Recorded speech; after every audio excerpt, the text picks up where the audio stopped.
And joining us right now, Joe diGenova, legal analyst, former U.S. Attorney to the District of Columbia. Joe, good morning. Welcome. Good morning. Happy 4th. Happy almost 4th, yeah. Let's talk about the president and his Supreme Court pick. We're looking at a name coming out July 9th. Are we going to be hearing about anyone? Can we expect anyone who may be considered contentious, or are we going to look at pretty, more mainstream, non-contentious names to come out from the president? Well, I think we're going to get an equivalent to Neil Gorsuch. We're going to get, let's just, cut to the chase here. The Democrats are against anybody that the president will choose, no matter how qualified, how neutral and detached, how thoughtful, how brilliant. The Democrats are going to be against him because they think that he or she that the president nominates should not be confirmed on this idiotic notion that you can't confirm somebody in a congressional election year, even though there are at least 9 justices who have been confirmed during off-year election years. So, their arguments have now reached the point of beyond silliness. So I would say that Brett Kavanaugh seems to have picked up a lot of steam from the D.C. Circuit. Wonderful judge, very smart, understands administrative law, which, of course, is the core function of that court to review administrative agency decisions. Amy Coney Barrett from Indiana, is a fascinating jurist. Also, Joan Larson,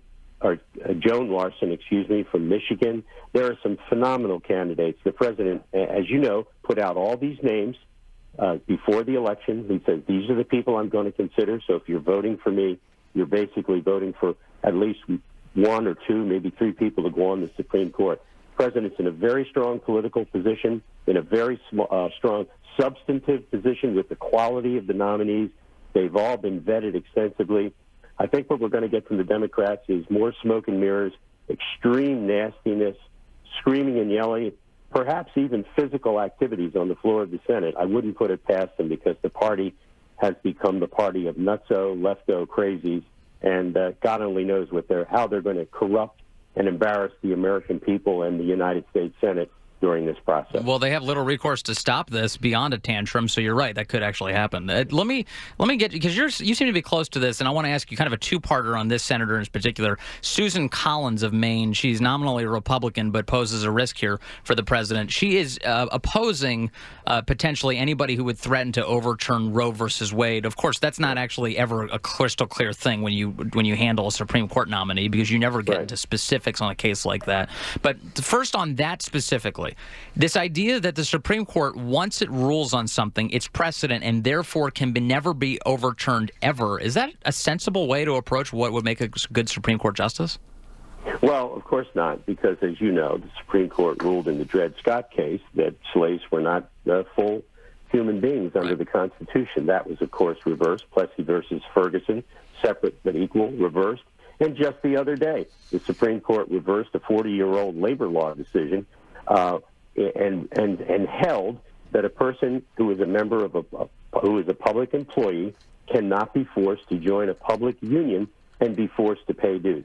They reversed a 40-year-old, that's only from the 1970s, decision of the Supreme Court. So the notion that you can't reverse decisions is, of course, ludicrous. However, Roe v. Wade is some sort of a super issue.